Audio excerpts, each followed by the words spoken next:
Hello friends, good morning. मैं चंद्रशेखर आपका अपना यूट्यूब चैनल आशु ऑनलाइन क्लासेस में आपका हार्दिक अभिनंदन करता हूं।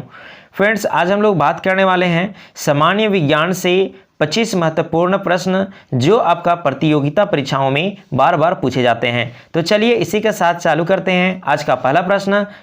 तो पहला प्रश्न है आपका, विंडाल टेस्ट का उपयोग किसकी संभावना की जाँच के लिए किया जाता है? तो विंडाल टेस्ट किसके संभावना के लिए उपयोग किया जाता है जांच के लिए? तो आपका जो टाइफाइड है इसके जांच के लिए क्या कराया जाता है? विंडाल टेस्ट कराया जाता है। ये अक्सर प्रतियोगिता परीक्षाओं में पूछा जाता है कि विंडाल टेस्ट किससे संबंधित है? तो आपका टाइफाइड से संबंधित है। और टाइफाइड में ये टाइफाइड जो नामक रोग है वो किससे संबंधित है? तो आपका आंत से। यार आंत में ये टाइफाइड रोग होता कैसे है? तो आपका दूषित जल जब सेवन किया जाता है तो उससे क्या होता है कि आपका टाइफाइड नामक रोग हो जाता है।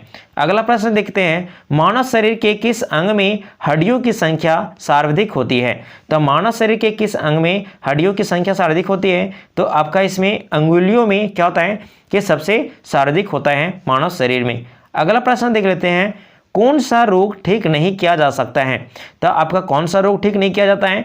तो आपका ये जो कलर ब्लाइंडनेस है ये कभी भी ठीक नहीं किया जा सकता है, क्योंकि यह क्या है? एक आनुवांशिक रोग है। क्या है ये? आनुवांशिक रोग है जिसमें जो इस बीमारी से जो व्यक्ति ग्रसित होते हैं उसको हरा और लाल नहीं दिखाई देता है, उसमें फर्क नहीं महसूस कर पाते हैं। ठीक है, तो ये आपका कलर ब्लाइंडनेस को ठीक नहीं किया जा सकता है क्योंकि यह एक आनुवांशिक रोग है।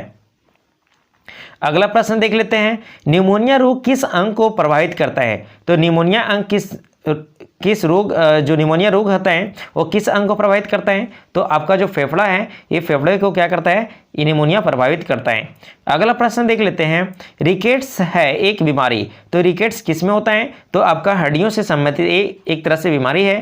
ठीक है, अगला प्रश्न देख लेते हैं, क्वाशियोकर तथा मरासमस बीमारी किसके कमी के कारण होता है? तो क्वाशियोकर तथा मरासमस बीमारी किसकी कमी के कारण होता है? तो शरीर में यदि प्रोटीन की कमी जब हो जाती है तो उसमें क्वाशियोकर तथा मरासमस नामक जैसी बीमारी देखा जाता है। दोस्तों यहाँ पे बात कर लेते हैं प्रोटीन का।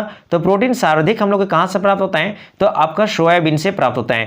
प्रोटीन किससे बना होता है? तो आपका अमीनो अम्ल से मिलकर बना होता है, जो आपका 20 अमीनो अम्ल से मिलकर बना होता है। अगर बात करें कि सोयाबीन का सर्वाधिक उत्पादन करने वाला भारत में तो आपका मध्य प्रदेश है और लगभग इसमें 40% आपका प्रोटीन प्राप्त होता है सोयाबीन से। अगला प्रश्न देख लेते हैं, मधुमेह का कारण है। तो मधुमेह किस कारण होता है? तो जब इंसुलिन की जब कमी हो जाती है तो उस समय मधुमेह नामक रोग देखा जाता है।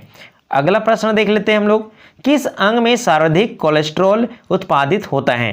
तो किस अंग में सर्वाधिक कोलेस्ट्रॉल उत्पादित होता है? तो आपका जो यकृत होता है इसमें आपका क्या होता है? सर्वाधिक कोलेस्ट्रॉल की मात्रा उत्पादित होता है। यह कोलेस्ट्रॉल जो होता है, जब कोई व्यक्ति जब वसा का ज़्यादा सेवन करता है तो वैसी स्थिति में उसका कोलेस्ट्रॉल बढ़ जाता है, जिससे उससे हृदय रोग या फिर हार्ट अटैक आने की संभावना अधिक हो जाती है। अगर बात करें हम लोग यकृत का, तो शरीर के सबसे बड़े जो ग्रंथि है वो आपका यकृत है। लगभग इसका जो वेट होता है लगभग 1.5 kg से 2 kg के बीच में होता है। अगला प्रश्न देख लेते हैं, लॉ ऑफ फ्लोटिंग की सिद्धांत किसने की थी?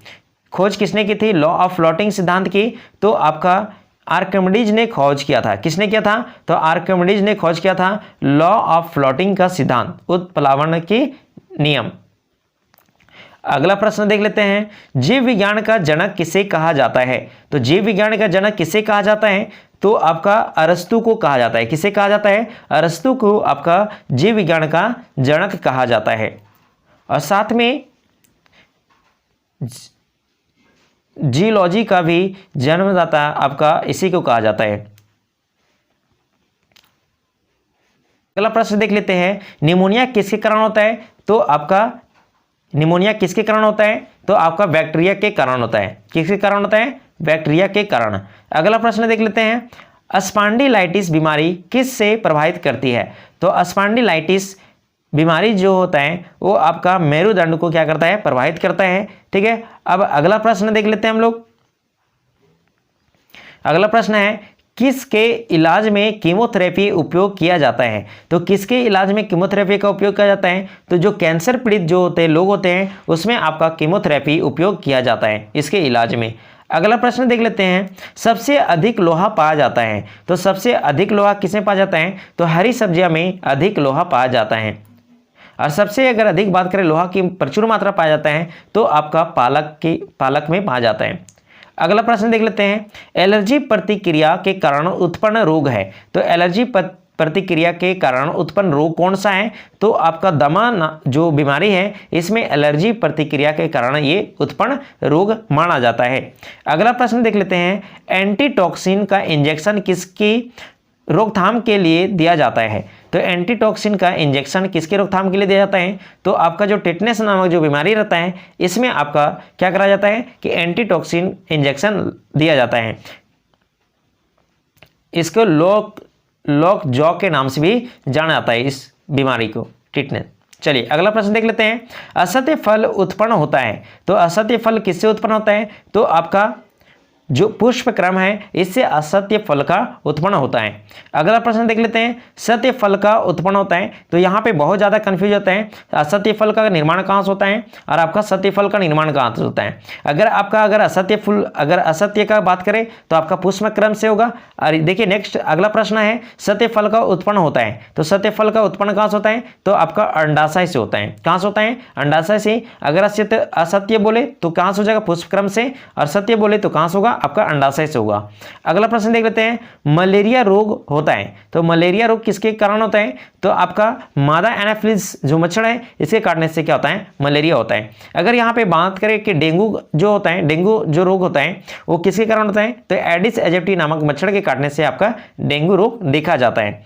अगला प्रश्न देख लेते हैं, गौ दूध में पीलेपन का कारण है। तो गौ दूध में पीलेपन का कारण कौन सा है? तो आपका इसमें कैरोटीन की उपलब्धता के कारण जो दूध होता है वो आपका पीलेपन दिखाई देता है। अगला प्रश्न देख लेते हैं हम लोग, मानव द्वारा निर्मित प्रथम सिंथेटिक फाइबर कौन सा था? तो मानव द्वारा प्रथम सिंथेटिक फाइबर था आपका लाइलॉन। कौन सा था? तो लाइलॉन जो था वो मानव द्वारा प्रथम निर्मित सिंथेटिक फाइबर था। अगला प्रश्न देख लेते हैं, पारा का अयस्क है। तो पारा का अयस्क कौन सा है? तो आपका जो सिनेबार है ये आपका क्या है? पारा का अयस्क है। अगला प्रश्न देख लेते हैं, सबसे शुद्ध कोयला का प्रकार है। तो सबसे शुद्ध प्रकार का कौन सा है? तो आपका जो एंथ्रासाइट जो कोयला है ये आपका सबसे उच्च कोटि का कोयला माना जाता है। अगला प्रश्न देख लेते हैं, हीमोफीलिया एक अनुवांशिक रोग है जिसका कारण क्या होता है? तो आपका जो इस रोग से जो पीड़ित होते हैं उसमें क्या होता है कि उसमें रक्त नहीं जमता है। ठीक है, उसमें रक्त नहीं जमता है, ये आपका हीमोफीलिया के कारण होता है। अगला प्रश्न देख लेते हैं, मलेरिया रोग में शरीर का प्रभावित होने वाला अंग कौन सा है? तो मलेरिया रोग में शरीर का प्रभावित होने वाला अंग आपका प्लीहा है। तो ये क्या करता है? प्लीहा को प्रभावित करता है। और साथ में जान लेते हैं, आरबीसी का कब्रगाह किसको बोला जाता है? तो आपका प्लीहा को कहा जाता है। और जो आरबीसी का जो जीवन काल होता है वो आपका 120 दिन का होता है। चलिए आज का इतना ही। अगर मेरा वीडियो अच्छा लगे तो अपने दोस्तों के साथ शेयर करें, मेरे चैनल को सब्सक्राइब करें और मेरे वीडियो को ज़्यादा से ज़्यादा शेयर करें। चलिए आज के लिए इतना ही, जल्द ही नेक्स्ट वीडियो में मिलेंगे। तब तक के लिए bye bye and thank you.